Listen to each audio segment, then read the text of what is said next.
ಪ್ರಜ್ವಲ್ ರೇವಣ್ಣ ಅವರ ಪ್ರಕರಣವನ್ನು ಏನಕ್ಕೇನ ಬಳಸಿಕೊಂಡಿಯೇ ಸಿದ್ಧ ಅನ್ನುವಂಥ ತೀರ್ಮಾನಕ್ಕೆ ಕಾಂಗ್ರೆಸ್ ಬಂದಿದೆ ಅನ್ನೋದರ ಬಗ್ಗೆ ಇಲ್ಲಿ ಹಲವಾರು ಸಾಕ್ಷ್ಯಗಳು ಸಿಗ್ತವೆ. ಯಾವುದೇ ಪ್ರಕರಣ ಆದರೂ ಪ್ರಧಾನಿ ಮಾತಾಡಬೇಕು. ಏನು ಪ್ರಧಾನಿ ಅಂದ್ರೆ ನಿಮ್ಮ ಮನೆಯ ಚಪರಾಸಿಯ?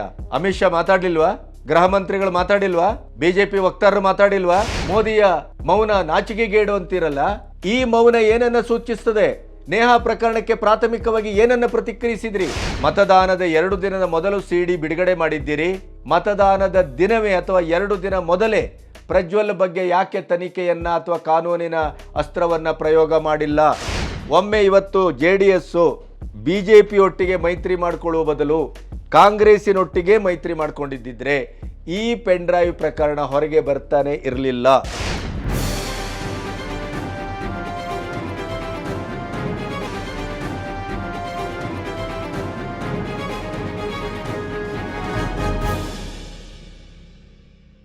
ನಮಸ್ತೆ, ಬಿ ಗಣಪತಿ ನ್ಯೂಸ್ ಚಾನಲ್ಗೆ ಸ್ವಾಗತ.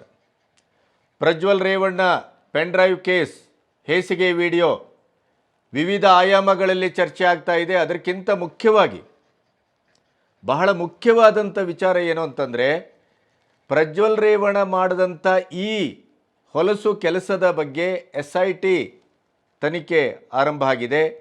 ಈಗಾಗಲೇ ನೋಟಿಸು ಜಾರಿಯಾಗಿದೆ.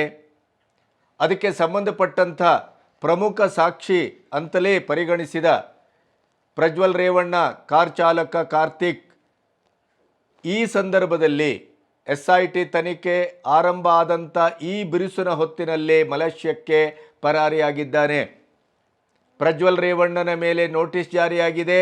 ಆದರೆ ಅವರು ನನಗೆ 7 ದಿನ ಸಮಯಾವಕಾಶ ಬೇಕು, ನಾನು ವಿದೇಶದಲ್ಲಿದ್ದೇನೆ, ಬೆಂಗಳೂರಿನಲ್ಲಿಲ್ಲ ಅನ್ನುವ ಮೂಲಕ ವಕೀಲರ ಮೂಲಕ SITಗೆ ಮಾಹಿತಿಯನ್ನು ನೀಡಿದ್ದಾರೆ. ಅದರ ಜೊತೆಗೆ ಪ್ರಜ್ವಲ್ ರೇವಣ್ಣ ಅವರ ಈ ಒಂದು ಮುಜುಗರದ ಈ ಸನ್ನಿವೇಶ ಏನಿದೆ ಅದು ಮೈತ್ರಿ ಮೇಲೆ BJP ಮತ್ತು JDS ಮೈತ್ರಿ ಮೇಲೂ ಕೂಡ ಕರಿನೆರಳನ್ನು ಚೆಲ್ಲಿದೆ. ಅದೇ ಹೊತ್ತಿನಲ್ಲಿ ಕರ್ನಾಟಕಕ್ಕೆ ಚುನಾವಣಾ ಭಾಷಣಕ್ಕೆ ಬಂದಂಥ ಅಮಿತ್ ಶಾ ಕರ್ನಾಟಕ ಸರ್ಕಾರದ ಮೇಲೆ ಇನ್ನಿಲ್ಲದ ವಾಗ್ದಾಳಿಯನ್ನು ನಡೆಸಿದ್ದಾರೆ. ಕರ್ನಾಟಕದಲ್ಲಿ ಯಾವುದೇ ಹೆಣ್ಣುಮಕ್ಕಳಿಗೂ ಸುರಕ್ಷತೆ ಇಲ್ಲ ಅನ್ನುವಂಥ ನೇರವಾದಂಥ ಮಾತನ್ನು ಕಾಂಗ್ರೆಸ್ ಸರ್ಕಾರದ ಮೇಲೆ ಶಾ ಮಾಡಿದ್ದಾರೆ. ಇದೇ ಹೊತ್ತಿನಲ್ಲಿ ಕಾಂಗ್ರೆಸ್ಸಿಗರು ಇದಕ್ಕೆ ಯಾವ ರೀತಿ ಪ್ರತಿಕ್ರಿಯಿಸ್ತಾ ಇದ್ದಾರೆ ಅಂತ ನೋಡಿದ್ರೆ, ಸುಳ್ಳಿನ ಸರದಾರ ಅಂತ ಏಕವಚನದಲ್ಲಿ ಪ್ರಧಾನಿ ಮೋದಿಯವರನ್ನು ಸಬ್ಕಾ ವಿಕಾಸ್ ಅಲ್ಲ ಸಬ್ಕಾ ವಿನಾಶ್ ಅಂತ ಹೇಳಿ ಮಲ್ಲಿಕಾರ್ಜುನ್ ಖರ್ಗೆ ಅವರು ಏಕವಚನದಲ್ಲಿ ದಾಳಿಯನ್ನು ನಡೆಸಿದ್ದಾರೆ. ಅದೇ ಹೊತ್ತಿನಲ್ಲಿ ರಾಹುಲ್ ಗಾಂಧಿ, ಪ್ರಿಯಾಂಕಾ ಗಾಂಧಿ ಮತ್ತು ಸ್ವತಃ ಸಿದ್ದರಾಮಯ್ಯನವರು ಇವರೆಲ್ಲ ಕೊಟ್ಟಂಥ ಹೇಳಿಕೆಗಳನ್ನು ಗಮನಿಸ್ತಾ ಹೋದರೆ ಈ ಪ್ರಕರಣವನ್ನು ರಾಜಕೀಯಕ್ಕಾಗಿ ಈ ಹೊತ್ತಿನಲ್ಲಿ ನಡೀತಾ ಇರುವಂಥ ಚುನಾವಣೆಯ ಪ್ರಚಾರಕ್ಕೆ ಮತ್ತು ಚುನಾವಣೆಯ ಸಂದರ್ಭದಲ್ಲಿ ಮತದಾರರನ್ನು ತಮ್ಮತ್ತ ಸೆಳೆದುಕೊಳ್ಳುವಂಥ ಒಂದು ಬ್ರಹ್ಮಾಸ್ತ್ರವಾಗಿ ಪ್ರಜ್ವಲ್ ರೇವಣ್ಣ ಅವರ ಪ್ರಕರಣವನ್ನು ಏನಕ್ಕೇನ ಬಳಸಿಕೊಂಡಿಯೇ ಸಿದ್ಧ ಅನ್ನುವಂಥ ತೀರ್ಮಾನಕ್ಕೆ ಕಾಂಗ್ರೆಸ್ ಬಂದಿದೆ ಅನ್ನೋದರ ಬಗ್ಗೆ ಇಲ್ಲಿ ಹಲವಾರು ಸಾಕ್ಷ್ಯಗಳು ಸಿಗ್ತವೆ. ಅದನ್ನು ನಿಮ್ಮೆದುರು ಇಡಬೇಕು ಅಂತ ಇವತ್ತು ಕೂತಿದ್ದೇನೆ ನಾನು. ಈಗ ಮೊದಲನೇದಾಗಿ ರಾಹುಲ್ ಗಾಂಧಿ ಅವರು ಪ್ರಧಾನಿಯವರ ಮೇಲೆ ಮಾಡಿದಂಥ ಆರೋಪದ ಬಗ್ಗೆನೇ ಕೇಳಿ ನೋಡೋಣ. ಅವರೇನು ಹೇಳ್ತಾರೆ? ರಾಕ್ಷಸ ಪರಾರಿಯಾದ ಬಗ್ಗೆ ಪ್ರಧಾನಿ ಮಾತಾಡಬೇಕು, ದೊಡ್ಡ ಕ್ರಿಮಿನಲ್ ಸಲೀಸಾಗಿ ಹೋಗಿದ್ದು ಹೇಗೆ? ಪ್ರಜ್ವಲ್ ಬಗ್ಗೆ ಮೋದಿ ನಾಚಿಕೆಗೇಡಿನ ಮೌನ. ಎಲ್ಲ ಗೊತ್ತಿದ್ದು ಸಾವಿರಾರು ಹೆಣ್ಣುಮಕ್ಕಳ ಶೋಷಿಸಿದಂಥ ಈ ರಾಕ್ಷಸನ ಪರವಾಗಿ ನೀವು ಮತಯಾಚನೆ ಹೇಗೆ ಮಾಡಿದ್ರಿ? ದೇಶದಿಂದ ಇಷ್ಟು ದೊಡ್ಡ ಕ್ರಿಮಿನಲ್ ವಿದೇಶಕ್ಕೆ ಪ್ರಯಾಣ ಮಾಡಿದ್ದನ್ನು ನೀವು ಹೇಗೆ ಸಮರ್ಥಿಸ್ತೀರಿ? ಅಥವಾ ಅವರು ಹೋದದ್ದು ಹೇಗೆ? ಅದಕ್ಕೆ ಉತ್ತರ ಕೊಡಿ ಅಂತ ರಾಹುಲ್ ಗಾಂಧಿ ಟ್ವೀಟ್ ಮಾಡಿದ್ದಾರೆ. ಪ್ರಿಯಾಂಕಾ ಗಾಂಧಿ ಹೇಳ್ತಾರೆ, ಪ್ರಜ್ವಲ್ ರೇವಣ್ಣ ವಿದೇಶಕ್ಕೆ ಕಳಿಸಿದ್ದೇ ಪ್ರಧಾನಿ ಅಂತ ಹೇಳ್ತಾರೆ. ಇನ್ನೊಂದು ಕಡೆ ನಮ್ಮ CM ಎಂಥ ಒಂದು ಕೃತಜ್ಞ ಮತ್ತು ಎಂಥ ರಾಜಕೀಯವಾದಂಥ ಈ ಹೇಳಿಕೆಯನ್ನು ಗಮನಿಸಿದರೆ ಒಂದು ಕನಿಷ್ಠ ಮಟ್ಟದ ಮಾನವೀಯತೆ, ಕನಿಷ್ಠ ಮಟ್ಟದ ವಯಸ್ಸಿನ ಗಾಂಭೀರ್ಯ, ಕನಿಷ್ಠ ಮಟ್ಟದ ದೇವೇಗೌಡರ ಗರಡಿಯಲ್ಲಿ ಅವರ ಗುರುತ್ವದಲ್ಲೇ ತಾನು ಶಿಷ್ಯತ್ವವನ್ನು ಮಾಡಿ ಈಚೆ ಬಂದವನು ಅನ್ನುವಂಥ ಒಂದು ಸಣ್ಣ ಮಟ್ಟಿನ ಕೃತಜ್ಞತಾ ಭಾವವೂ ಈ ರಾಜಕೀಯಕ್ಕೆ ಕೊನೆಗೂ ಓಟಿನ ಗೆಲುವಿನ ಅಧಿಕಾರದ ರಾಜಕಾರಣಕ್ಕೆ ಬಂದಾಗ ಅವೆಲ್ಲವನ್ನು ಸರ್ವನಾಶ ಮಾಡಿ ಮಾತಾಡಬಹುದು ಅನ್ನೋದಕ್ಕೆ CM ಸಿದ್ದರಾಮಯ್ಯ ಅವರ ಮಾತು ಸಾಕ್ಷಿ. ಏನಂತಾರೆ ಅವರು? ಪ್ರಜ್ವಲ್ ರೇವಣ್ಣ ಅವರನ್ನು ವ್ಯವಸ್ಥಿತವಾಗಿ ಈ CDಯ ಪ್ರಕರಣ ಆಸ್ಫೋಟಿಸುವ ಸೂಚನೆ ಗೊತ್ತಿದ್ದೇ ವಿದೇಶಕ್ಕೆ ಸ್ವತಃ ದೇವೇಗೌಡರೇ ಪ್ಲಾನ್ ಮಾಡಿ ಕಳಿಸಿದ್ದಾರೆ. ವಿದೇಶಕ್ಕೆ ಹೋಗ್ಬೇಕಾದ್ರೆ ಯಾರು ಪಾಸ್ಪೋರ್ಟ್ ಕೊಡೋರು ಯಾರು? ಇವ್ರು ಗೊತ್ತಿಲ್ಲದೆ ಹೊಂಟೋದಾರ? ಹೌದು, ದೇವೇಗೌಡರೇ ಪ್ಲಾನ್ ಮಾಡಿ ಕಳಿಸಿರೋದು ವಿದೇಶಕ್ಕೆ. ಮಾಡ್ತೀವಿ, ನಂಗೆ ಗೊತ್ತಿಲ್ಲ, ಇನ್ವೆಸ್ಟಿಗೇಷನ್ ಮಾಡಲಿ. ಈಗ ನಾನೇ ಎಲ್ಲನೂ ಮುಂಚಿತವಾಗಿ ಹಿಂಗೆ ಆಗ್ಬೋದು ಹಂಗಾಗ್ಬೋದು ಅಂತ ಊಹೆ ಮಾಡೋಕ್ಕಾಗಲ್ಲ. ಇದು ಅತ್ಯಂತ ನೀಚತನದ ಹೇಳಿಕೆ ಅನ್ನೋದೇ ಬೇರೆ ದಾರಿಯೇ ಇಲ್ಲ. ಕಾಂಗ್ರೆಸ್ಸಿಗರು ಯಾವ ಮಟ್ಟಕ್ಕೆ ಇವತ್ತು ಬಂದಿದ್ದಾರೆ ಅಂದರೆ ಪ್ರತಿಯೊಬ್ಬರ ಹೇಳಿಕೆಯನ್ನು ತೆಗೆದುಕೊಳ್ಳಿ. ಈಗ ಇಲ್ಲಿ ನಿಮ್ಮ ಇನ್ನೊಂದು ಅದಕ್ಕೆ ಪೂರಕವಾಗಿ ಬೆಳಗಾವಿ ಕಾಗೋಡು ತಾಲೂಕು ಜುಗಳ ಗ್ರಾಮದ ಚಿಕ್ಕೋಡಿ ಅಭ್ಯರ್ಥಿಯ ಪರವಾಗಿ ಮತಯಾಚನೆ ಮಾಡ್ತಾ ಇರುವಂಥ ಸಂದರ್ಭದಲ್ಲಿ ಬೆಳಗಾವಿ ಜಿಲ್ಲೆ ಕಾಂಗ್ರೆಸ್ ಶಾಸಕ ರಾಜು ಕಾಗೆ ಅವರು ಏನನ್ನು ಹೇಳಿದರು? ಅಸಂವಿಧಾನಿಕವಾದದ್ದು, ಅಪ್ರಜಾಪ್ರಭುತ್ವದ ಹೇಳಿಕೆ, ಮತ್ತು ಇದು ಪಕ್ಕಾ ಗೂಂಡಾಗಿರಿಯ ಹೇಳಿಕೆ, ಬೆದರಿಸುವ ಹೇಳಿಕೆ. ಒಂದು ಕಡೆ ಚಲವಾರಿಸ್ವಾಮಿ ಮತ್ತು ಉಳಿದವರು ಗೋಪಾಲಕೃಷ್ಣ ಇವರೆಲ್ಲ ಏನು ಹೇಳ್ತಾರೆ? ಈ ಸಾರಿ ಕಾಂಗ್ರೆಸ್ಸಿನ ಅಭ್ಯರ್ಥಿಯನ್ನು ಲೋಕಸಭಾ ಚುನಾವಣೆಯಲ್ಲಿ ನೀವು ಆರಿಸಿ ಕಳಿಸದೇ ಇದ್ದರೆ ಗ್ಯಾರಂಟಿಯನ್ನು ಬಂದ್ ಮಾಡ್ತೇವೆ. ಒಂದು ಬೆದರಿಕೆ ನಂಬರ್ 1. ಇನ್ನೊಂದು ಗ್ಯಾರಂಟಿ ನಂಬರ್ 1 ಅದರಲ್ಲೂ ಏನು, ಗೃಹಲಕ್ಷ್ಮಿ ಯೋಜನೆಯನ್ನು ಬಂದ್ ಮಾಡ್ತೇವೆ, ಅಂದರೆ ಮಹಿಳೆಯರ ಮೇಲೆ ಟಾರ್ಗೆಟ್ ಮಾಡೋದು. ಅದು ಒಂದಾದರೆ ಇವರೇನು ಹೇಳ್ತಾರೆ? ವಿಧಾನಸಭಾ ಚುನಾವಣೆಯಲ್ಲಿ ನಮಗೆ ಕಡಿಮೆ ಲೀಡ್ ಕೊಟ್ಟದ್ದಕ್ಕಾಗಿ ನಾವು ಕರೆಂಟನ್ನು ಈಗ ಸ್ಥಗಿತಗೊಳಿಸ್ತಾ ಇದ್ದೇವೆ, ತೆಗೆತಾ ಇದ್ದೇವೆ. ಅದೇ ನೀವು ಲೋಕಸಭಾ ಚುನಾವಣೆಯಲ್ಲಿ ನಮಗೆ ಲೀಡನ್ನು ಕಡಿಮೆ ಕೊಟ್ಟರೆ ನಾವು ಸಂಪೂರ್ಣವಾಗಿ ಕರೆಂಟನ್ನು ಬಂದ್ ಮಾಡ್ತೇವೆ, ಕಟ್ ಮಾಡ್ತೇವೆ. ಮಠಗಳು ನನಗೆ ಕಡಿಮೆ ಬಿದ್ದಿದ್ದಾವು. 400 ಮಂಗಾವತಿ ಜುಗುಳ್ ಶಾಪುರದವ್ರ ಪಾಪ ಅವ್ರಿಗೆ ಏನಾಗ ಬರಂಗಿಲ್ಲ. ನಾವು ಯಾಕ್ರಿ ಗೌಡ್ರ ನಾಯ್ಕ್ರ ನೀವು ಹೆಚ್ಚು ಮಾಡಿದ್ರೆ ನೀವು ಹೆಂಗ್ ಮಾತಾಡ್ರೆ ಭಯ ಹುಳ ಬೀಳ್ತಾವ. ಅದಕ್ಕೆ ಈಗ ನೀವು ಏನ್ ಮಾಡ್ತೀವಿ ಗೊತ್ತಿಲ್ಲ. ಹೆಚ್ಚಿಗೆ ಮತ ಏನಂದ್ರೆ ನಾವು ಏನ್ ನಿಮ್ಮದು ಕರೆಂಟ್ ಅಟ್ಟ ಕಟ್ ಮಾಡಕದೀವು ಉಳಿದು. ಎಂಥ ಒಂದು ಉದ್ದಟತನ ಇದು, ಎಂಥ ಒಂದು ಸಂವಿಧಾನದ ಉಲ್ಲಂಘನೆ. ಅವ್ರ ಮೇಲೆ ಈಗ ಕೇಸಾಗಿದೆ, ಅದು ಪ್ರಶ್ನೆ ಬೇರೆ. ಚುನಾವಣಾ ಕಮಿಷನ್ ನೋಟಿಸ್ ಜಾರಿ ಮಾಡಿದೆ. ಆದರೆ ನೀವು ಗೆಲ್ಲುವುದಕ್ಕಾಗಿ ಯಾವ್ಯಾವ ಅಸ್ತ್ರಗಳನ್ನು ಬಳಸ್ತಾ ಇದ್ದೀರಿ? ಇದೇ ರಾಹುಲ್ ಗಾಂಧಿ ಇವತ್ತು ಪ್ರಧಾನಿಯವರನ್ನು ಕೇಳ್ತಾ ಇದ್ದಾರಲ್ಲ, ವಿದೇಶಕ್ಕೆ ಅವರು ಪರಾರಿಯಾದದ್ದು ಹೇಗೆ, ಅದಕ್ಕೆ ಉತ್ತರ ಕೊಡಿ. ಪ್ರತಿ ಒಂದಕ್ಕೂ ನಿಮ್ಮ ಮನೆಯ ಬಚ್ಚಲಲ್ಲಿ ಯಾರೋ ಒಬ್ಬ ಕೆಲಸದವ ಜಾರು ಬಿದ್ದರೂ ಕೂಡ ಅದಕ್ಕೆ ಪ್ರಧಾನಿಯವರು ಉತ್ತರ ಕೊಡಬೇಕಾ? ರಾಹುಲ್ ಗಾಂಧಿ ಅವರೇ, ನಿಮಗೆ ಕನಿಷ್ಠ ಮಟ್ಟದ ಜ್ಞಾನ ಇಲ್ವಾ? ಪ್ರಜ್ವಲ್ ವಿದೇಶಕ್ಕೆ ಪ್ರಯಾಣ ಮಾಡುವಾಗ SIT ಯಾವುದೇ ತನಿಖಾ ಸಂಸ್ಥೆ SIT ಆವತ್ತು ಸರ್ಕಾರದಿಂದ ರಚನೆ ಆಗಿರಲಿಲ್ಲ. ಪ್ರಜ್ವಲ್ ಮತ್ತು ರೇವಣ್ಣನ ಮೇಲೆ ಯಾವುದೇ ಪ್ರಕರಣ ದಾಖಲಾಗಿರಲಿಲ್ಲ. ಈ ಪ್ರಾಥಮಿಕ ತಿಳುವಳಿಕೆ ಇದ್ದಂಥ ಯಾವುದೇ ಒಬ್ಬ ಮನುಷ್ಯನು ಕೂಡ ಈ ರೀತಿಯ ಅಪ್ರಬುದ್ಧ ಹೇಳಿಕೆಗಳನ್ನು ಕೊಡುವುದಿಲ್ಲ. ಯಾವುದೇ ಪ್ರಕರಣ ಆದರೂ ಪ್ರಧಾನಿ ಮಾತಾಡಬೇಕು. ಏನು ಪ್ರಧಾನಿ ಅಂದರೆ ನಿಮ್ಮ ಮನೆಯ ಚಪರಾಸಿಯ? ಅಮಿತ್ ಶಾ ಮಾತಾಡಲಿಲ್ವಾ? ಗೃಹ ಮಂತ್ರಿಗಳು ಮಾತಾಡಿಲ್ವಾ? BJP ವಕ್ತಾರರು ಮಾತಾಡಿಲ್ವಾ?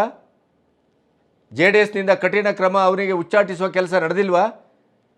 ತನಿಖೆಯ ಇನ್ನೂ ಆರಂಭಿಕ ಹಂತದಲ್ಲಿದೆ. ಸಂತ್ರಸ್ತರನ್ನು ಕರೆದು ಮಾತಾಡಿಸ್ತಾ ಇದ್ದಾರೆ. ಇದೇ ಒಂದು ಮಾತನ್ನು ಹೇಳಿದ್ರು ಕುಮಾರಸ್ವಾಮಿ ಅವರು, ಪ್ರಜ್ವಲ್ ಪರಾರಿಯಾದದ್ರ ಬಗ್ಗೆ ಆಮೇಲೆ ಮಾತಾಡೋಣ. ನೀವು ಈಗ ಕೇಸು ದಾಖಲಾಗಿದೆ, ತನಿಖೆ ಮುಂದುವರಿತಾ ಇದೆ.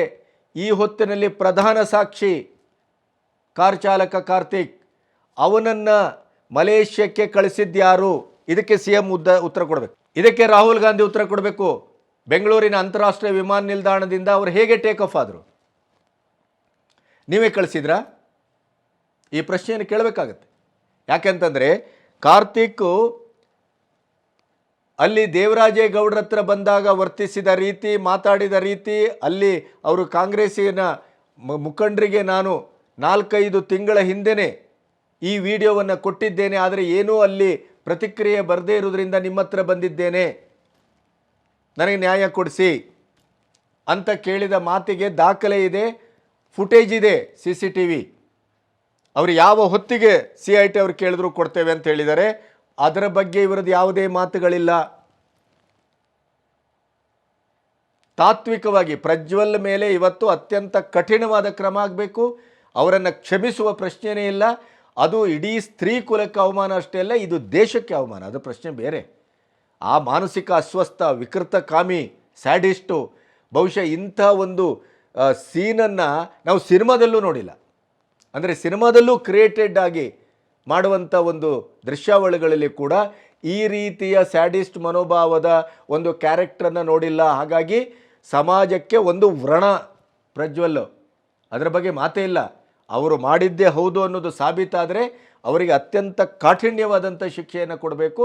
ಇದು ಸಾಮೂಹಿಕವಾದ ಆಗ್ರಹ. ಆದರೆ ತಾತ್ವಿಕವಾಗಿ ಅವ್ರ ಮೇಲೆ ಪ್ರಕರಣ ದಾಖಲಾಗಲಿಲ್ಲ, SIT ಇನ್ನೂ ರಚನೆ ಆಗಿರಲಿಲ್ಲ, ಕಾನೂನಾತ್ಮಕವಾಗಿ ಯಾವುದೇ ಪ್ರಕ್ರಿಯೆ ನಡೆದೇ ಇದ್ದಂಥ ಹೊತ್ತಿನಲ್ಲಿ ಅವರು ವಿದೇಶಕ್ಕೆ ಹೋದದ್ದು ತಪ್ಪು ಹೇಗಾಗತ್ತೆ?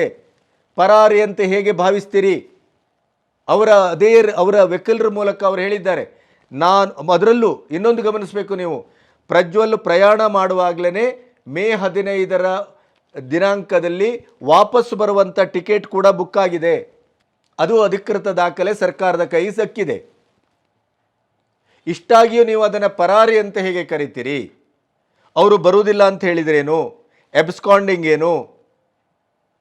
ವಕೀಲರ ಮೂಲಕ ಅವರು SITಗೆ ನೇರವಾಗಿ ಕೇಳಿದರೆ ನನಗೆ 7 ದಿನ ಅವಧಿಯನ್ನು ಕೊಡಿ, ನಾನು ಬೆಂಗಳೂರಿನಲ್ಲಿ ಇಲ್ಲ, ನಾನು ವಾಪಸ್ ಬರ್ತೇನೆ.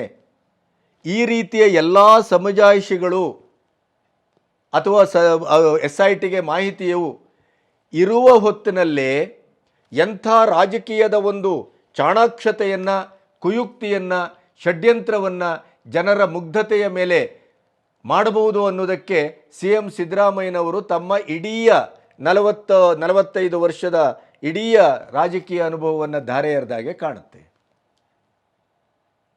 CM PMಗೆ ಪತ್ರ ಬರೀತಾರೆ, ನಮಗೆ ಅವರ ಪಾಸ್ಪೋರ್ಟನ್ನು ರದ್ದು ಮಾಡಿ ಅವರನ್ನು ವಿದೇಶದಿಂದ ಕರೆಸಿ.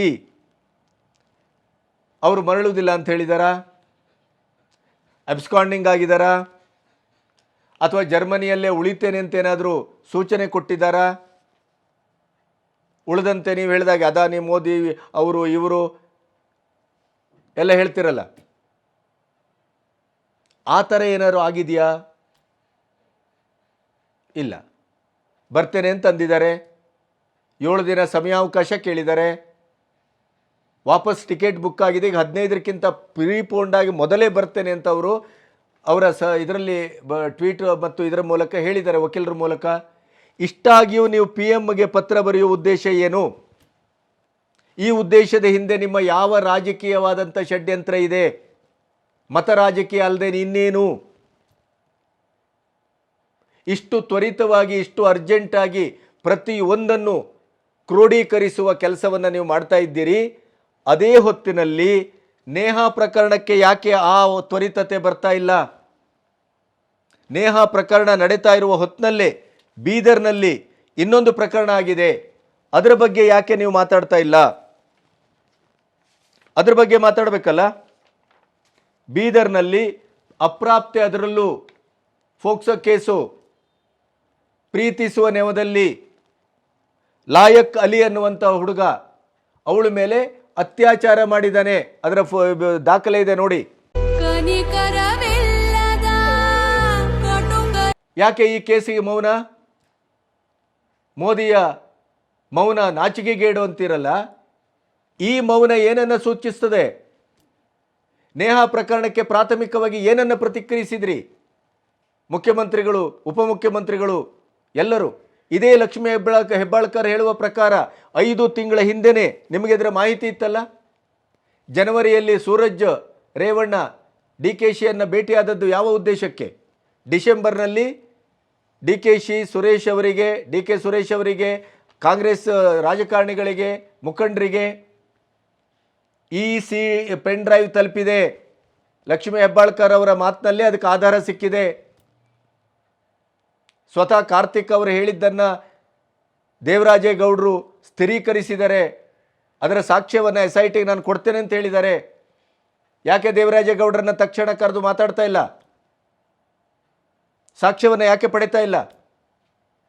5 ತಿಂಗಳ ಹಿಂದೆ ಗೊತ್ತಿದ್ದ ಪ್ರಕರಣಕ್ಕೆ ಯಾಕೆ ಕಾನೂನಿನ ಚೌಕಟ್ಟಿನಲ್ಲಿ ತನಿಖೆಯನ್ನು ನಡೆಸಲಿಕ್ಕೆ ಮುಂದಾಗಲಿಲ್ಲ ಕಾಂಗ್ರೆಸ್ ರಾಜ್ಯ ಸರ್ಕಾರ? ಇದಕ್ಕೆ ಉತ್ತರ ಕೊಡಲಿಕ್ಕೆ ಯಾಕೆ ಕೇಳ್ತಾ ಇಲ್ಲ ರಾಹುಲ್ ಗಾಂಧಿ ಅವರು? ಇಂಥ ಚಾಂಡಾಳ ರಾಕ್ಷಸ, ಇಂಥ ಹೇಯವಾದ ಕೆಲಸ ಮಾಡದಂಥವನ ಪರವಾಗಿ ನೀವು ಮತಯಾಚನೆ ಯಾಕೆ ಮಾಡಿದ್ರಿ ಪ್ರಧಾನಿಗಳೇ ಅಂತ ಕೇಳುವ ರಾಹುಲ್ ಗಾಂಧಿ ಅದೇ ಅವರ ರಾಜ್ಯ ಕಾಂಗ್ರೆಸ್ಸಿನ ಲೀಡರ್ಸನ್ನು ಯಾಕೆ ಕೇಳ್ತಾ ಇಲ್ಲ? 5 ತಿಂಗಳ ಹಿಂದೆ ನಿಮಗೆ ಗೊತ್ತಿತ್ತು ಈ ಪೆನ್ ಡ್ರೈವಿನ ಪ್ರಕರಣ. ಒಂದು ಮೂಲದ ಪ್ರಕಾರ ಇದು 5 ರಿಂದ 6 ವರ್ಷದ ಹಿಂದಿನಿಂದ ನಡೀತಾ ಇದ್ದಂಥ ಪ್ರಕರಣ ಅಂತ ಈಗ ಸ್ವತಃ ರೇವಣ್ಣನ ಬಾಯಲ್ಲೇ ಬಂದಿದೆ ಅದು.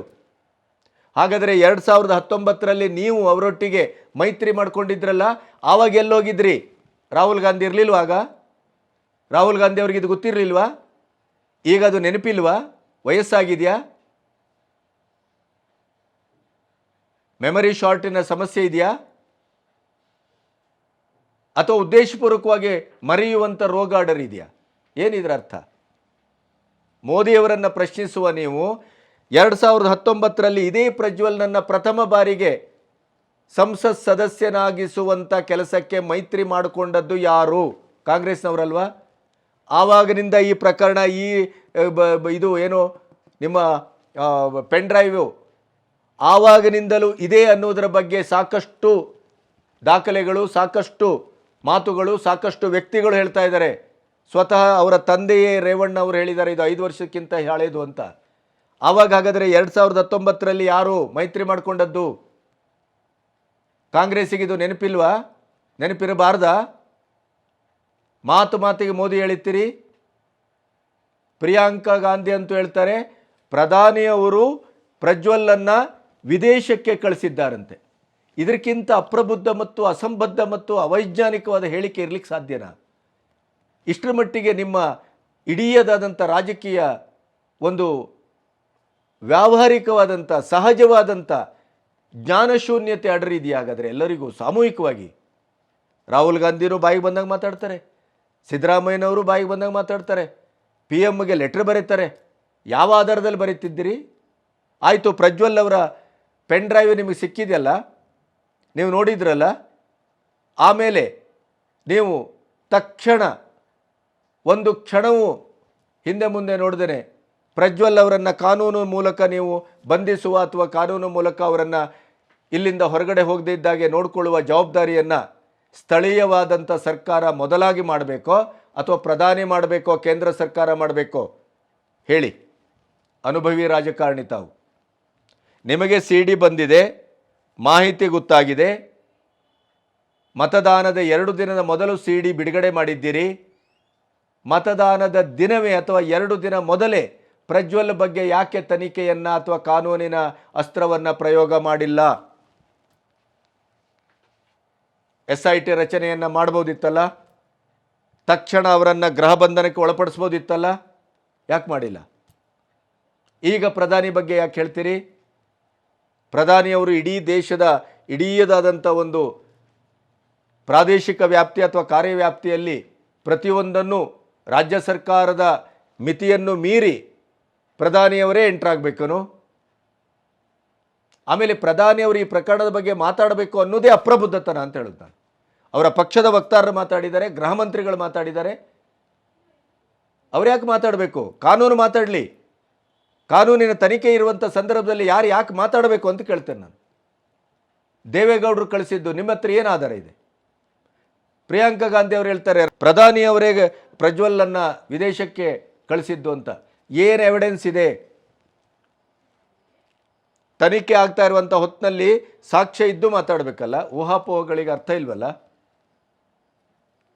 ನಿಮ್ಮದೇ ಜನಗಳು ಮಾತಾಡ್ತಾ ಇರುವಂಥ, ನಿಮ್ಮ ಶಾಸಕರೇ ಮಾತಾಡ್ತಾ ಇರುವಂಥ ಮಾತುಗಳ ಆಧಾರದಲ್ಲಿ ಇಲ್ಲಿವರೆಗೆ ಬಹುತೇಕವಾಗಿ ಗಮನಿಸುವುದಾದರೆ ಈ ಪೆನ್ ಡ್ರೈವಿನ ಪ್ರಕರಣ, ಪ್ರಜ್ವಲ್ ರೇವಣ್ಣ ಅವರ ಈ ಹೇಸಿಗೆಯ ವ್ಯವಹಾರ ಕಾಂಗ್ರೆಸ್ಸಿಗೆ ಬಹಳ ಹಿಂದೆಯೇ ಗೊತ್ತಿತ್ತು. ಸ್ವಹಿತಾಸಕ್ತಿಗಾಗಿ, ರಾಜಕೀಯದ ಲಾಭಕ್ಕಾಗಿ ಇವತ್ತಿನವರೆಗೂ ಅದನ್ನು ಮುಚ್ಚಿಡುವ ಕೆಲಸವನ್ನು ಕಾಂಗ್ರೆಸ್ ಮಾಡಿದೆ ಅನ್ನೋದು ಕಾಂಗ್ರೆಸ್ಸಿಗರಿಂದಲೇ ಹೊರಗೆ ಬರ್ತಾ ಇದೆ. ಒಮ್ಮೆ ಇವತ್ತು JDS BJP ಒಟ್ಟಿಗೆ ಮೈತ್ರಿ ಮಾಡಿಕೊಳ್ಳುವ ಬದಲು ಕಾಂಗ್ರೆಸ್ಸಿನೊಟ್ಟಿಗೆ ಮೈತ್ರಿ ಮಾಡಿಕೊಂಡಿದ್ದಿದ್ರೆ ಈ ಪೆನ್ ಡ್ರೈವ್ ಪ್ರಕರಣ ಹೊರಗೆ ಬರ್ತಾನೆ ಇರಲಿಲ್ಲ. ಶುದ್ಧವಾದ ಸತ್ಯ ಇದು. ಸತ್ಯವಾಗಿ ಹೊರಗೆ ಬರ್ತಿರ್ಲಿಲ್ಲ. ಈಗಲೂ ಕೇಳಿ, ಎಲೆಕ್ಷನ್ ಮುಗಿಯುವಲ್ಲಿವರೆಗೆ ಇದು ಇಷ್ಟು ಅಬ್ಬರಿಸ್ತದೆ, ಇಷ್ಟು ಉಜ್ವಲವಾಗಿ ಇದು ತನಿಖೆಯ ಹೆಸರಿನಲ್ಲಿ ಪ್ರತಿದಿನ ಬಾಣ, ದುರ್ಸು, ಸಿಡಿಗುಂಡು, ಸಿಡಿಮದ್ದು ಎಲ್ಲವೂ ಸಿಡಿತದೆ. ಎಲೆಕ್ಷನ್ ಆಗಲಿ, ಆಮೇಲೆ ಇದೆಲ್ಲವೂ ನೆಲಕ್ಕಿಳಿತದೆ, ಚಪ್ಪಡಿ ಅಡಿಯಲ್ಲಿ ಹೋಗ್ತದೆ, ಕೊನೆಗೆ ಎಲ್ಲಿ ಹೋಯಿತು ಏನಾಯಿತು ಅಂತಲೇ ಗೊತ್ತಾಗೋದಿಲ್ಲ. ಇದೇ ನಮ್ಮಲ್ಲಿ ಬ್ರೌನ್ ಶುಗರು ಮತ್ತು ಇತ್ಯಾದಿ ಪ್ರಕರಣಕ್ಕಾಗಿ ನಮ್ಮಲ್ಲಿ ರಾಗಿಣಿಯನ್ನು ಮತ್ತು ಈ ಕೆಲವು 2-3 ಜನ ಇವರನ್ನೆಲ್ಲ ಬಂಧಿಸಿದ್ರಲ್ಲ, ಆ ಪ್ರಕರಣ ಏನಾಯಿತು? ಒಂದು ತಿಂಗಳಾನುಗಟ್ಟಲೆ ಏನು ಅಬ್ಬರ. ಆಮೇಲೆ ಏನಾಯ್ತು ಆ ಪ್ರಕರಣ? ನೇಹನ ಪ್ರಕರಣಕ್ಕೆ ಯಾಕೆ ಈ ತ್ವರಿತತೆ ದಕ್ಕುತ್ತಾ ಇಲ್ಲ? ಬೀದರ್ನಲ್ಲಿ ಅದೇ ರೀತಿಯಲ್ಲಿ ಲಾಯಕ್ಕಲ್ಲಿ ಈಗ ಅತ್ಯಾಚಾರ ಮಾಡಿದನಲ್ಲ, ಸೋಷಿಯಲ್ ಮೀಡಿಯಾದಲ್ಲಿ ಬಂದಿದೆ. ಸರ್ಕಾರದ ವತಿಯಿಂದ ಯಾವುದೇ ಒಂದು ಸ್ಟೇಟ್ಮೆಂಟ್ ಕೂಡ ಬಂದಿಲ್ಲ. ಯಾಕೆ? ಇದೇ ರಾಗಿಗುಡ್ಡದಲ್ಲಿ ಇದೇ ಜೇಹಾದಿಗಳು ಒಂದು ಅಮಾಯಕ ಹಿಂದೂ ಕುಟುಂಬದ ಹೆಣ್ಣುಮಕ್ಕಳನ್ನು ಹೋಗಿ ಹಗಲು ರಾತ್ರಿ ಅನ್ನದೇ ಭೀಭತ್ಸವಾಗಿ ಭಯಾನಕವಾಗಿ ವರ್ತಿಸಿದ್ರಲ್ಲ, ಅದರ ಫೂಟೇಜ್ ಕೂಡ ಮಾಧ್ಯಮಗಳಲ್ಲಿ ಪ್ರಕಟ ಆಯಿತು. ಅವರು ಅತ್ಯಂತ ಕಣ್ಣೀರು ಹಾಕ್ಕೊಂಡು ಅವರ ಇಡೀದಾದಂಥ ಅಸಹಾಯಕತೆಯನ್ನು ತೋಡ್ಕೊಂಡ್ರು. ಆದರೆ ರಾಜ್ಯ ಸರ್ಕಾರ ಅದರ ಬಗ್ಗೆ ಕಣ್ಣೆತ್ತಿ ನೋಡುವ ಕೆಲಸ ಮಾಡಿಲ್ಲ, ಬದಲಾಗಿ ಅವ್ರ ಮೇಲೆ ಕೇಸ್ ಜಡಿಯುವಂಥ ಅಮಾನುಷವಾದಂಥ ಕೆಲಸ ಮಾಡಿತ್ತು. ಯಾಕೆ ಇದು? ಅಂದರೆ ಪ್ರತಿ ಒಂದನ್ನು ರಾಜಕೀಯಗೊಳಿಸುವ ನೇಹಾನಂಥ ಪ್ರಕರಣ ಹಾಡು ಹಗಲೇ ಶಾಲೆಯ ಆವರಣದಲ್ಲಿ ಬೀಭತ್ಸವಾಗಿ ಕೊಲೆ ಆಗ್ತದೆ. ಆದರೆ ಕರ್ನಾಟಕ ಸರ್ಕಾರಕ್ಕೆ ಒಂದು ಕರುಣೆಯ ಪ್ರಶ್ನೆಯೂ ಬರುವುದಿಲ್ಲ. ಅದು ವೈಯಕ್ತಿಕ ಘಟನೆ, ಲವ್ವಿಂದ ಆದದ್ದು. ವ್ಯಕ್ತಿಗತ ಘಟನೆಗಳಿಗೆಲ್ಲ ನಾವು ಕಿವಿಗೊಡ್ಲಿಕ್ಕಾಗತ್ತೆಯೇ? ಸ್ವತಃ ಮುಖ್ಯಮಂತ್ರಿಗಳೇ ಹೇಳಿದ್ದು. ಅದೇ ಈ ಪ್ರಕರಣ, ಇದು ಅತ್ಯಂತ ಹೇಸಿಗೆ ಹುಟ್ಟಿಸುವಂಥದ್ದು, ಮನುಕುಲವೇ ನಾಚುವಂಥದ್ದು, ಮಹಿಳೆಯರು ತಲೆ ಎತ್ತಿ ಮಾತಾಡುವ ಸ್ಥಿತಿಯಲ್ಲಿರಲಿಕ್ಕಿಲ್ಲ. ಅಂಥ ಒಂದು ಕೆಟ್ಟ ಕೆಲಸವನ್ನು ಪ್ರಜ್ವಲ್ ರೇವಣ್ಣ ಮಾಡಿದ್ದಾರೆ. ಅದರ ಬಗ್ಗೆ ಯಾರದ್ದೂ ಆಕ್ಷೇಪವೇ ಇಲ್ಲ. ಅವರನ್ನೇ ಕಠಿಣವಾಗಿ ಶಿಕ್ಷಿಸಬೇಕು ಅನ್ನೋರೇ ಜಾಸ್ತಿ. ಆದರೂ ಇದನ್ನು ಕೂಡ ಕಾಂಗ್ರೆಸ್ಸು ರಾಜಕೀಯಕ್ಕಾಗಿ ಬಳಸ್ಕೊಳ್ತಾ ಇದೆ. ಅದಲ್ಲದೆ ಇದ್ದರೆ ರಾಹುಲ್ ಗಾಂಧಿ ಆಗ್ಬೋದು, ಪ್ರಿಯಾಂಕಾ ಗಾಂಧಿ ಆಗ್ಬೋದು, ಸ್ವತಃ ಸಿದ್ದರಾಮಯ್ಯನವರಾಗ್ಬೋದು, ಯಾಕೆ ಈ ರೀತಿ ವರ್ತಿಸ್ತಾ ಇದ್ದಾರೆ? ಬೇಸಲಿಸಾಗಿ ಯಾಕೆ ಈ ರೀತಿ ಮಾತಾಡ್ತಾ ಇದ್ದಾರೆ? ತನಿಖೆ ನಡೀತಾ ಇದೆಯಲ್ಲ, ತನಿಖೆಯನ್ನು ತನಿಖೆಯಷ್ಟಕ್ಕೆ ಬಿಟ್ಬಿಡಿ. ತನಿಖೆ ಮೇಲೆ ಯಾಕೆ ಆರೋಪ ತರ್ತೀರಿ, ಒತ್ತಡ ತರ್ತೀರಿ, ಪ್ರಭಾವ ತರ್ತೀರಿ? ಅಷ್ಟಾಗೂ ಪ್ರಜ್ವಲ್ ಈಗ ಬರ್ತೇನೆ ಅಂತ ಒಪ್ಪಿದ್ದಾನೆ ಲಾಯರ್ ಮೂಲಕ. ಅದೇ ಈಗ ಇದೇ ಸಂದರ್ಭದಲ್ಲಿ ಕಾಂಗ್ರೆಸ್ಸಿನ ಪರವಾಗಿಯೇ ಮಾತಾಡ್ತಾ ಇರುವಂಥ ಈ ಪೆನ್ ಡ್ರೈವ್ ಹೊರಗಡೆ ಬರಲಿಕ್ಕೆ ದೇವರಾಜೇಗೌಡ BJPಯ ಒಬ್ಬ ಹುರಿಯಾಳೆ ಕಾರಣ ಅನ್ನುವಾಗೆ ಬಿಂಬಿಸ್ಲಿಕ್ಕೆ ಹೊರಟಂತ, ಪಕ್ಕಾ ಕಾನೂನಾತ್ಮಕವಾಗಿಯೇ ಮಾತಾಡಬೇಕು ಅಂತ ಹೇಳಿಕೊಟ್ಟಾಗೇ ಮಾತಾಡಿದಂಥ ಪ್ರಜ್ವಲ್ ರೇವಣ್ಣ ಅವರ ಕಾರ್ ಡ್ರೈವರು ಕಾರ್ತಿಕ್ ಈ ಸಂದರ್ಭದಲ್ಲಿ ಮಲೇಷ್ಯಾಕ್ಕೆ ಹೋದದ್ದು ಹೇಗೆ? ಮಲೇಷ್ಯಾಕ್ಕೆ ಕಳಿಸಿದ್ದು ಯಾರು? ಅವರು ಏರ್ಪೋರ್ಟಿಂದ ಹೇಗೆ ಹೊರಟರು? ಅವರ ಪಾಸ್ಪೋರ್ಟನ್ನು ಯಾಕೆ ಮಟ್ಟ ಹಾಕುವ ಕೆಲಸವನ್ನು ಮಾಡಿಲ್ಲ? ಅವರನ್ನು ಯಾಕೆ ಗೊತ್ತಿದ್ದು ತಡೆಯುವ ಕೆಲಸವನ್ನು ಮಾಡಿಲ್ಲ ರಾಜ್ಯ ಸರ್ಕಾರ? ಇದಕ್ಕೆ ಉತ್ತರಿಸಬೇಕಲ್ಲ. ಅವ್ರು ಯಾಕೆ ಊರು ಬಿಟ್ಟರು? ಏನು ಊರಲ್ಲಿದ್ದರೆ ಅವರನ್ನು ಯಾರಾದರೂ ಬಾಯಿ ಮುಚ್ಚಿಸ್ತಾರೆ ಅಥವಾ ಅವರನ್ನು ಬದಲಾಯಿಸ್ತಾರೆ? ಇದು ರೆಸಾರ್ಟ್ ರಾಜಕಾರಣದ ಭಾಗವೇನು? DK ಶಿ ಅವರು ಅದಕ್ಕೆ ಬಹಳ ನಿಪುಣರಲ್ವ. ಅವನು ಇಲ್ಲಿದ್ದರೆ ಅವನನ್ನು ಮನ ಬದಲಿಸಲಾಗ್ತದೆ, ಅವಂತ ಬೇರೆ ಹೇಳಿಕೆಗಳು ಕೊಡಬಹುದು, ಇನ್ನೇನೇನೋ ಅವನ ಬಾಯಿಂದ ಹೊರಗೆ ಬರ್ಬೋದು, ಅಥವಾ ಅವನ ಬಾಯಿ ಮುಚ್ಚಿಸಲಿಕ್ಕೆ ವಿದೇಶಕ್ಕೆ ಕರ್ಕೊಂಡೋಗಿ ಅವನನ್ನೇನೇನೋ ಅಡಗಿಸಿಡುವ ಪ್ರಯತ್ನವ ಇದು. ಯಾಕೆಂದರೆ ಅವನಿಗೆ ಗೊತ್ತಿದೆ ಯಾವ ಡೇಟಲ್ಲಿ ಯಾರ್ಯಾರಿಗೆ ಕಾಂಗ್ರೆಸ್ಸಿನ ಪುಡಾರಿಗಳಿಗೆ ನಾನು ಈ ಪೆನ್ ಡ್ರೈವ್ ಕೊಟ್ಟಿದ್ದೇನೆ ಅಂತ ಅವನಿಗೆ ಗೊತ್ತಿದೆ. ಈಗ ಅವನ SITಯಲ್ಲಿ ಪ್ರಶ್ನಿಸುವರ ಜೊತೆಗೇ ಬೇರೆ ಯಾರಾದರೂ ಅವನನ್ನು ಹಿಡಿದು ಇನ್ಯಾವುದಾದ್ರೂ ಮಾರ್ಗದಲ್ಲಿ ಬಾಯಿ ಬಿಡಿಸಿದರೆ, ಅದು ಪಬ್ಲಿಕ್ ಆದರೆ, ಅದು ಈ ಎಲೆಕ್ಷನ್ ಮತದಾನದ ಒಳಗಡೆ, ಅಂದರೆ ಮತದಾನ ಆಗುವವರೆಗೆ ಕಾರ್ತಿಕನನ್ನು ಕರ್ನಾಟಕದಲ್ಲಿ ಇರಿಸದೇನೆ ವಿದೇಶದಲ್ಲಿ ಇರಿಸುವ ಮೂಲಕ ಕಾಂಗ್ರೆಸ್ಸು ತನ್ನ ಬೇಳೆಯನ್ನು ಬೇಯಿಸ್ಕೊಳ್ತಾ ಇದೆಯೇ ಅನ್ನುವ ಪ್ರಶ್ನೆ ಕುಮಾರಸ್ವಾಮಿ ಅವ್ರದ್ದು ಹೌದು, ಮಾಧ್ಯಮದವ್ರದ್ದು ಹೌದು, ಸಾರ್ವಜನಿಕರದ್ದು ಹೌದು. ಇಂತಹ ವಯಸ್ಸಲ್ಲಿ ಆಗಬಾರದ ಕೆಲಸವನ್ನು ಮೊಮ್ಮಗ ಮಾಡಿದ ಕಾರಣಕ್ಕಾಗಿ ಅತ್ಯಂತ ನೊಂದುಕೊಂಡು ಕಂಡವರು ಬಂದವರಂಥ ನಾಯಕರೆದುರೆಲ್ಲ ಕಣ್ಣೀರು ಹಾಕ್ತಾ ಅಂಥ ಸ್ಥಿತಿಯಲ್ಲಿರುವ ದೇವೇಗೌಡರಿಗೆ 90 ಹರೆಯದ ದೇವೇಗೌಡರ ಮೇಲೆ ಅವರೇ ಮೊಮ್ಮಗನನ್ನು ಕಳಿಸಿದ್ದಾರೆ ಅನ್ನುವಂಥ ಮಾಜಿ ಪ್ರಧಾನಿಗಳ ಮೇಲೆ ಅವರ ಗರಡಿಯಲ್ಲೇ ಬೆಳೆದಂಥ ಮುಖ್ಯಮಂತ್ರಿಗಳಾದಂಥ ಸಿದ್ದರಾಮಯ್ಯನವರು ಆಕ್ಷೇಪಿಸಿದ್ದಿದೆಯಲ್ಲ, ಇದು ಅತ್ಯಂತ ಮನುಷ್ಯತ್ವದ ಆಚೆಯದ್ದು. ಈ ಮಟ್ಟಕ್ಕೆ ರಾಜಕೀಯ ಬರಬಾರ್ದು, ಈ ಮಟ್ಟಕ್ಕೆ ರಾಜಕೀಯದ ತರಾವರಿ ಇಳಿಲೂಬಾರ್ದು. ಇದು ಅತ್ಯಂತ ಹೇಯ, ಇದು ಬಹಳ ಅಸಹ್ಯ ಕೂಡ. ಈ ಒಂದು ಪ್ರಕರಣದಲ್ಲಿ ಕಾಂಗ್ರೆಸ್ಸು ವರ್ತಿಸ್ತಾ ಇರುವ ರೀತಿ ನೋಡಿದರೆ ಅದರ ಅರ್ಥ BJP ಮಾಡಿದ್ದೆಲ್ಲ ಸರಿ ಅಂತಲ್ಲ. BJPಗೂ ಕೂಡ ಇವರ ಮೇಲೆ ಈ ಆಪಾದನೆ ಇದೆ ಅಂತ ಗೊತ್ತಿದ್ದಾಗ JDSನ ಮೇಲೆ ಇನ್ನಿಲ್ಲದಂತೆ ಒತ್ತಡ ತಂದು ಯಾವುದೇ ಕಾರಣಕ್ಕೂ ಅವರಿಗೆ ಅಭ್ಯರ್ಥಿತನವನ್ನು ನೀವು ಘೋಷಿಸಬಾರದು ಅಂತ ದೇವೇಗೌಡರಿಗೆ ಮನವರಿಕೆ ಮಾಡಿಕೊಡ್ಬೇಕಾಗಿತ್ತು. ಅದು ಮಾಡಿಲ್ಲ, ಅದು ತಪ್ಪೇ. ಆದರೆ ಈಗ ಇವರು ಆಕ್ಷೇಪಿಸ್ತಾ ಇರುವ ಹಾಗೆ ಪ್ರತಿಯೊಂದಕ್ಕೂ ಮೋದಿಯನ್ನು ತರೋದು, ಪ್ರತಿಯೊಂದು ಪ್ರಕರಣಕ್ಕೂ ಬೇಟಿ ಬಚಾವೋ ಬೇಟಿ ಪಡಾವೋ, ನಾರಿ ಶಕ್ತಿ ನಾರಿ ಸಮ್ಮಾನ್ ಅಂತ ವ್ಯಂಗ್ಯ ಮಾಡೋದಿದೆಯಲ್ಲ, ನಿಮ್ಮ ಕಾಲದಲ್ಲಿ ಏನು ನಡೆದಿದೆ ಅಂತ ಒಂದು ಹಿಸ್ಟ್ರಿ ತೆಗೆಯಣವೇನೋ, ಅಥವಾ ಎಲ್ಲ ರಾಜಕಾರಣಿಗಳ ಈ ಕಚ್ಚೆ ಹರಕುತನದ ವಿಡಿಯೋಗಳು ಎಲ್ಲೆಲ್ಲಿದೆ ಅಂತ ಮಾಧ್ಯಮಗಳಿಗೇನು ಗೊತ್ತಿಲ್ಲ ಅಂತ ಭಾವಿಸಿದ್ರೇನೋ? ನೀವು ಹೆಣ್ಣುಮಕ್ಕಳನ್ನು ಹೇಗೆ ನೋಡ್ತೀರಿ? ಸಾರ್ವಜನಿಕ ಜೀವನದಲ್ಲಿ, ಸಾರ್ವಜನಿಕ ವೇದಿಕೆಯಲ್ಲಿ ಮೋದಿಯವರು ಹೆಣ್ಣುಮಕ್ಕಳೊಟ್ಟಿಗೆ ವರ್ತಿಸುವ ರೀತಿಗೂ ನಮ್ಮ ರಾಜ್ಯದ CM ಆದಂಥ ಸಿದ್ದರಾಮಯ್ಯನವರು ವರ್ತಿಸುವ ರೀತಿಗೂ ಎಷ್ಟು ವ್ಯತ್ಯಾಸ ಇದೆ ಅನ್ನೋದು ಎಷ್ಟು ಸಾರಿ ನಾವು ನೋಡಿಲ್ಲ ವಿಡಿಯೋನ? ಎಷ್ಟು ಸಾರಿ ಗಮನಿಸಿಲ್ಲ?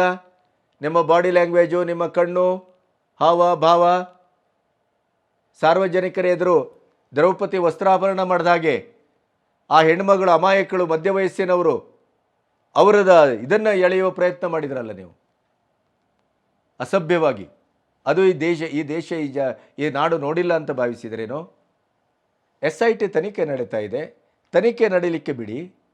ಇಲ್ಲ ಸಲ್ಲದ ರಾಜಕೀಯ ಲಾಭಕ್ಕಾಗಿ ಜನರನ್ನು ಹಾದಿ ತಪ್ಪಿಸುವ ಕೆಲಸವನ್ನು BJP JDSಕ್ಕಿಂತ ಹೆಚ್ಚು ಕಾಂಗ್ರೆಸ್ಸು ಮಾಡ್ತಾ ಇದೆ ಅನ್ನೋದು ಸಾರ್ವಜನಿಕರಿಗೆ ಗೊತ್ತಾಗ್ತಾ ಇದೆ. ಬೆದರಿಸಿ ಓಟ್ ಕೇಳ್ತಾ ಇದ್ದೀರಿ, ಹೆದರಿಸಿ ಓಟ್ ಕೇಳ್ತಾ ಇದ್ದೀರಿ, ಇಲ್ಲ ಸಲ್ಲದ ರೀತಿಯ ಆಪಾದನೆಗಳನ್ನು ಹೊರಿಸಿ ಓಟ್ ಕೇಳ್ತಾ ಇದ್ದೀರಿ. ಅದಕ್ಕೂ ಮುಖ್ಯವಾಗಿ ನಿಮ್ಮ ಗ್ಯಾರಂಟಿ ಟುಸ್ಪಟಾಕಿ ಆಗಿದೆ. ಕರ್ನಾಟಕದ ಖಜಾನೆ ಖಾಲಿಯಾಗಿದೆ, ನೀರಿಲ್ಲ, ಬರ, ಆತ್ಮಹತ್ಯೆ ನಡೀತಾ ಇದೆ. ಸರಿಯಾದಂಥ ವಕಾಲತ್ತನ್ನು ಕಾವೇರಿ ಟ್ರಿಬ್ಯುನಲಲ್ಲಿ ಮಾಡಲಿಕ್ಕೆ ಸಾಧ್ಯ ಆಗದರೆ ತಮಿಳುನಾಡಿಗೆ ಹೇರಳವಾಗಿ ನೀರು ಹರಿಸುವ ಮೂಲಕ ಡ್ಯಾಮ್ ಖಾಲಿಯಾಗಿ ಇವತ್ತು ನೀರಿಗೆ ಹಾಹಾಕಾರ ಹುಟ್ಟಲಿಕ್ಕೆ ಹಬ್ಬಲಿಕ್ಕೆ ಕಾರಣವೇ ರಾಜ್ಯ ಸರ್ಕಾರದ ಒಂದು ಅತಾರ್ಕಿಕವಾದಂಥ, ಅನಪೇಕ್ಷಿತವಾದಂಥ ಮತ್ತು ನಿರ್ಲಕ್ಷ್ಯದ ಆಡಳಿತ ಅನ್ನೋದು ಸಾರ್ವಜನಿಕರಿಗೆ ಅರ್ಥ ಆಗಿದೆ. ಸ್ಥಳೀಯವಾದಂಥ ಯಾವ ಸಮಸ್ಯೆಗೂ, ಸ್ಥಳೀಯವಾದಂಥ ಯಾವ ಅಭಿವೃದ್ಧಿಗೂ ಈ 10 ತಿಂಗಳಲ್ಲಿ ಯೋಚನೆಯೇ ನಡೆದಿಲ್ಲ. ನಡೆದ ಯೋಚನೆ ಎಲ್ಲ ಎಲೆಕ್ಷನ್ ತಯಾರಿ. ಪರರಾಜ್ಯದ 5 ರಾಜ್ಯ ಪಂಚರಾಜ್ಯದ ಎಲೆಕ್ಷನ್ ತಯಾರಿ ಆಯಿತು.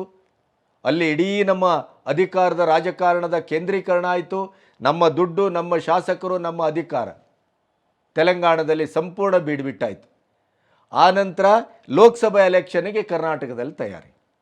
ಅದಕ್ಕೆ ಪ್ರಜ್ವಲ್ ರೇವಣ್ಣ ಅವರ ವಿಡಿಯೋವನ್ನು ಯಾವ ರೀತಿಯಲ್ಲಿ ಬಳಸ್ಕೋಬೇಕು, ಈ ಅಸಹ್ಯಕರವಾದಂಥ ಪೆನ್ಡ್ರೈವನ್ನು, ಆ ಮೂಲಕ ನಾವು ಹೇಗೆ ಬೇಟೆಯನ್ನು ಮಾಡಬೇಕು, ಆ ಮೂಲಕ ಹೇಗೆ ಎದುರಾಳಿಯನ್ನು ಹೊಡೆಯಬೇಕು, ಈ ಷಡ್ಯಂತ್ರಕ್ಕೆ ಈ ಪೆನ್ಡ್ರೈವನ್ನು ಬಳಸಿದಂಥ ಒಂದು ಅಮಾನುಷವಾದಂಥ ಕೆಲಸದ ಆಪಾದನೆ ಇರುವುದಿದ್ರೆ ಅದು ಕಾಂಗ್ರೆಸ್ಸಿನ ಮೇಲೆ. ಬಿ ಜೆ ಪಿಗೂ ಗೊತ್ತಿದ್ದು ಟಿಕೆಟನ್ನು ಹಠ ಮಾಡಿ ದೇವೇಗೌಡರು ಮೊಮ್ಮಗನಿಗೆ ಕೊಡಿಸುವಾಗ ಬಿ ಜೆ ಪಿಯ ಹೈಕಮಾಂಡು, ಸ್ಥಳೀಯ ಬಿ ಜೆ ಪಿಯ ಅಧ್ಯಕ್ಷರು ಇತ್ಯಾದಿ ಅದನ್ನು ಗಮನಿಸಲೇಬೇಕಾಗಿತ್ತು. ಅಲ್ಲೂ ರಾಜಕೀಯ ನಡೆಯಿತು, ಇಲ್ಲೂ ಕೂಡ ಈಗ ರಾಜಕೀಯದೇ ಆಟ ನಡೀತಾ ಇದೆ. ಅಂದರೆ ಕೊನೆಗೂ ನಾವು ಭಾವಿಸಬೇಕಾದದ್ದೇನು, ಜನ ಮರಳೋ ಜಾತ್ರೆ ಮರಳೋ ಅಲ್ಲ, ಜನ ನಾವು ಬೆಪ್ಪತಕ್ಕಡಿಗಳು. ಇವರು ಆಡುವ ಎಲ್ಲ ರಾಜಕೀಯ ಆಟ, ಕೂಟ, ಯಂತ್ರ, ಷಡ್ಯಂತ್ರ ಇದಕ್ಕೆಲ್ಲ ನಾವು ಕಿವಿಗೊಟ್ಟು ತಲೆಗೊಟ್ಟು ಬಲಿಕ ಬಕರ ಆಗುವುದು ಯಾರು? ಮತದಾರರು. ಇವರು ಯಾರಿಗೂ ಸಮಾಜದ ಮೇಲಾಗಲಿ ಹೆಣ್ಣುಮಕ್ಕಳ ಮೇಲಾಗಲಿ ಯಾವುದರ ಬಗ್ಗೂ ಕಾಳಜಿಯೂ ಇಲ್ಲ, ಕಳಕಳಿಯೂ ಇಲ್ಲ. ಇವರಿಗೆ ಇರುವ ಕಳಕಳಿ ಒಂದೇ, ಅಧಿಕಾರ ರಾಜಕಾರಣ. ಅದು ಹೇಗಾದರೂ ಬರಲಿ, ಹೊಡೆದಾದರೂ ತರ್ತೇವೆ, ಬಡ್ದಾದರೂ ತರ್ತೇವೆ, ಹೆದರಿಸಿ ಆದರೂ ತರ್ತೇವೆ. ಕೊನೆಗೆ ಇಂಥ ಒಂದು ಹೆಣ್ಣುಮಕ್ಕಳ ಇಡೀ ಸ್ತ್ರೀ ಕುಲಕ್ಕೆ ಅವಮಾನಕಾರಕವಾಗಿ, ಅಶ್ಲೀಲವಾಗಿ, ಅಮಾನುಷವಾಗಿ ವರ್ತಿಸಿದಂಥ ಒಬ್ಬ ರಣಹೇಡಿಯ ಅಥವಾ ವಿಕ್ಷಿಪ್ತ ಒಂದು ಏನು ವಿಕಾರ, ವಿಕೃತಕಾಮಿ ಅಂಥ ಒಬ್ಬ ಜನಪ್ರಿತಿಯ ಒಂದು CD-ಯನ್ನು, ದೃಶ್ಯಾವಳಿಗಳನ್ನು, ಪೆನ್ಡ್ರೈವನ್ನು ಕೂಡ ಈ ರಾಜಕಾರಣದ ಷಡ್ಯಂತ್ರದ ಭಾಗವಾಗಿ ನಾವು ಬಳಸ್ಕೊಳ್ತೇವೆ ಅನ್ನುವಂಥ ಒಂದು ರೀತಿ, ನೀತಿ, ಚಿಂತನೆ ಇದೆಯಲ್ಲ, ಅದು ಅತ್ಯಂತ ಅಸಹ್ಯಕರವಾದದ್ದು. ಪ್ರಜ್ವಲ್ ರೇವಣ್ಣನ ಹೇಸಿಗೆ ಸಿಡಿಯೋಕ್ಕಿಂತ ಅದು ಈ ಮನೋಭಾವ, ಈ ತಂತ್ರ, ಈ ಕುತಂತ್ರ ಅತ್ಯಂತ ಸಾಮಾಜಿಕವಾಗಿ ಅಸಹ್ಯಕರವಾದದ್ದು, ವಿರೋಧಿಯಾದದ್ದು, ಅಕ್ಷಮ್ಯವಾದದ್ದು, ಅಮಾನವೀಯವಾದದ್ದು. ಈ ಬಗ್ಗೆ ಕಾಂಗ್ರೆಸ್ಸು ಆತ್ಮಾವಲೋಕನ ಮಾಡ್ಕೋಬೇಕು, ಸಂಯಮದಿಂದ ಮಾತಾಡಬೇಕು. ಅಧಿಕಾರದಲ್ಲಿದ್ದೇವೆ, 136 ಸೀಟ್ ಇದೆ ಅನ್ನುವ ಕಾರಣಕ್ಕಾಗಿ ಏನಕ್ಕೇನ ರಾಜು ಕಾಗೆ ಹಾಗೆ ಹೆದರಿಸಿ ಬೆದರಿಸಿ ಓಟ್ ತಗೊಳ್ತೀರಿ ಅಂತ ಆದರೆ ಜನ ಹುಚ್ಚರಲ್ಲ, ನೆನಪಿಡಿ. ನಮಸ್ತೆ.